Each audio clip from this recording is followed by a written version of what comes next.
On the coins on exchanges, that's one thing that's really kind of puzzling me, that one chart of coins flying off exchanges. Something else that's really kind of piquing my interest is the hash rate. Yeah, yeah. Hash is going parabolic in this bear market. I noticed it had a little bit of a correction today. I think it's down like 5 to 10%. But what are your Yeah. thoughts on the hash rate right now? So when people were thinking about hash rate, first and foremost, technology improves, and a hash today is very different than a hash 4 or 5 years ago. Um, Something else that's important is that there's a time lag for miners to come online. You have to build them out. You have to have the infrastructure to plug them in. Because a lot of these large mining facilities, they might spend 12 months to 18 months just building out the infrastructure before they can even plug the thing in. So when you think of it in that framework that there's a lag, let's go back a year, 18 months when we had much higher Bitcoin prices, and it was followed by a China ban on mining. And what you had, a year to a year and a half ago were some of the fattest margins the space has ever seen in Bitcoin mining. So if you were a person working the numbers back then, you were saying, oh my God, if I buy this mining rig, I can do 100% annually based on like not even really that great energy prices. Um, if you were getting energy for like 6 or 7 cents per kilowatt hour, you could probably plug the thing in and do nearly 100% annually on it. So people were putting in a lot of orders for rigs back then based on the numbers and the math that they were looking at. Well, there's this thing called the difficulty adjustment. And as more people try to extract more coins out of the network, more and more of them come online. It, as everybody knows, um, doesn't, you're not able to pull them out of the network any faster. Every 2 weeks, it makes that adjustment. So, what you have happening right now is all those rigs that were ordered, you have technological advancement that's happened just through Moore's law, and moving from a 7 nanometer chip to a 5 nanometer chip, and before the 7 there was a 16 nanometer chip ASIC. And as you're going through that improvement, you're going through the difficulty adjustment, you're looking at prices from 12 months to 18 months ago. You've got ultra competition happening right now, and you have people that can't do it affordably because they broke the fundamental rule of mining. And the fundamental rule of mining is you have to have really cheap electricity, right? First and foremost. Like if you don't have a competitive moat and you're a miner around your electricity cost, like I'm sorry that you're going to come on days that are hard and you're going to have to turn rigs off because you're not going to be able to compete at certain points in the cycle. So yeah, those are my thoughts. I think you are going through a minor capitulation right now. And what's today's date? The 28th of November. Looks like it just started today. So Yeah. strap yourself in. Speaking about energy, something else that's really interesting about this whole geopolitical framework that we're watching is obviously the financial system's broken, but then in the geopolitics, you're watching the BRICS nations aggressively de-dollarize and even announce, hey, look, we're going to create our own reserve currency. So obviously for the listeners, that's Brazil, Russia, India, China, South Africa, and we've actually had a host of other countries apply to become a part of the BRICS nations. I think Saudi Arabia, they're massive in terms of their oil exporting capabilities. And then I think Egypt, Turkey, Argentina, all of these other countries are applying to become a part of the BRICS. How do you see the US and the West kind of responding to these BRICS nations, as they actually hold a large majority of the energy and the commodities that the West uses?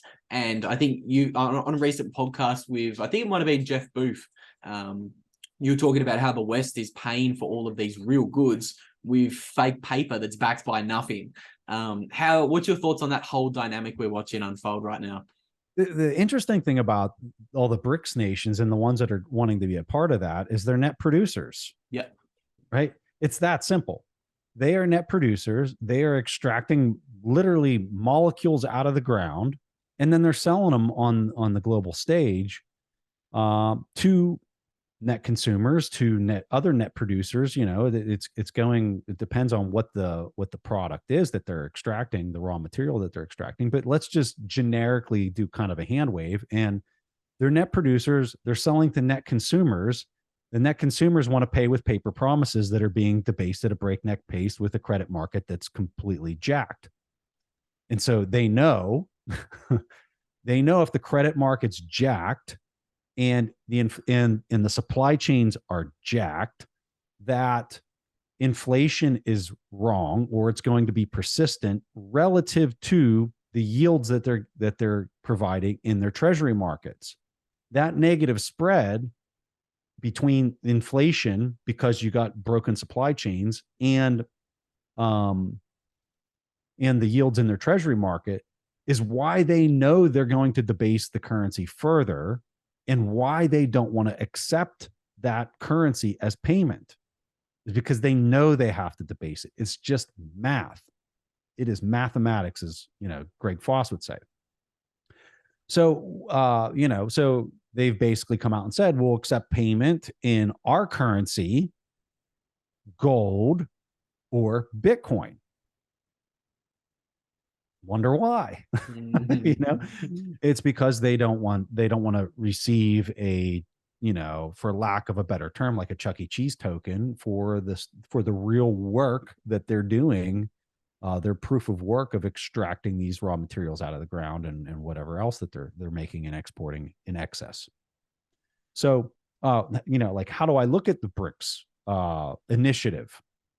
Well, I think the challenge for them is they're never going to get Western nation states sorry, my dog's over here. One pet. They're never going to trust that.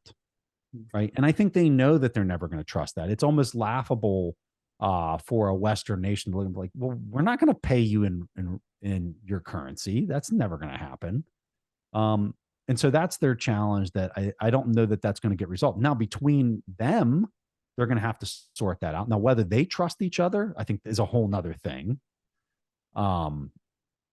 And so that's where I think Bitcoin just kind of steps into this dichotomy that's happening in the world between net producers and net consumers. And it just solves it.